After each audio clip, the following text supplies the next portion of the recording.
લક્ષ મોટિવેશન ગુજરાતીમાં તમારું સ્વાગત છે।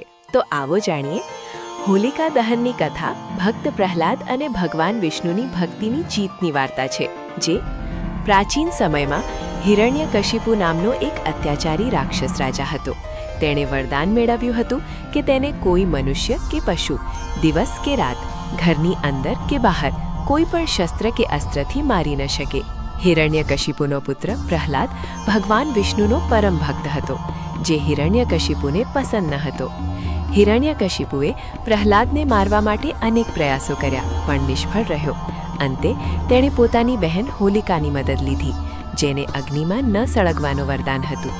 હોલિકા એક હાસ ચૂંદડી ઓઢીને પ્રહલાદને પોતાના ખોળામાં લઈને પ્રગટેલી આગમાં બેસી ગઈ અને ભક્ત પ્રહલાદ ભગવાન વિષ્ણુનું સ્મરણ કરવા લાગ્યો। તેથી ભગવાન વિષ્ણુની કૃપાથી પેલી ચૂંદડી હોલિકા પરથી ઉડીને પ્રહલાદ પર આવી ગઈ। પરિણામે હોલિકા અગ્નિમાં બળીને ભસ્મ થઈ ગઈ અને પ્રહલાદ અક્ષત રહ્યો। આ ઘટનાની યાદમાં હોળીના એક દિવસ પહેલા હોલિકા દહન કરવામાં આવે છે, જે સંદેશ આપે છે કે ભલે ગમે તેટલી શક્તિશાળી દુષ્ટતા હોય, સત્ય અને ભક્તિની હંમેશા જીત થાય છે।